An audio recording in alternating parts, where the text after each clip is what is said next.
皆さんこんにちは。やまかなファームへようこそ。もう聞きの通り、私声が出なくなってしまったんです。5月下旬頃に声がかすれ始めて出なくなって、早1ヶ月経とうとしています。ちょっとお聞き苦しいかと思いますので、ここからはテロップで、ご説明をさせていただきます。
ということで、このように声が出ない状態が続いております。体は元気なので、喋らないようにしながらのガーデニングは楽しんでいます。ではね、この時期に山かなファーム日向ガーデンで咲き誇っている花々、ご覧いただきたいと思います。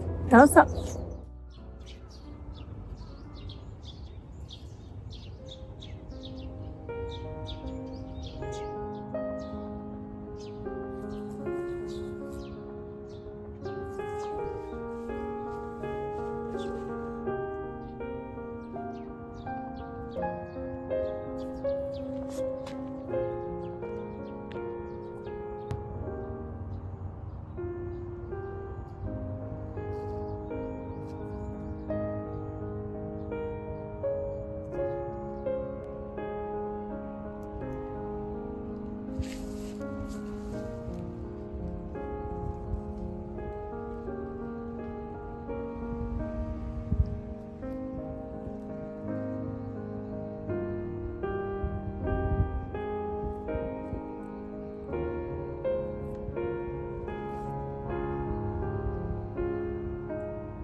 また元気に話しながらお伝えする YouTube 動画上げられる日を私も楽しみにしておりますので、お待ちいただければ幸いです。インスタのフォローもどうぞよろしくお願いします。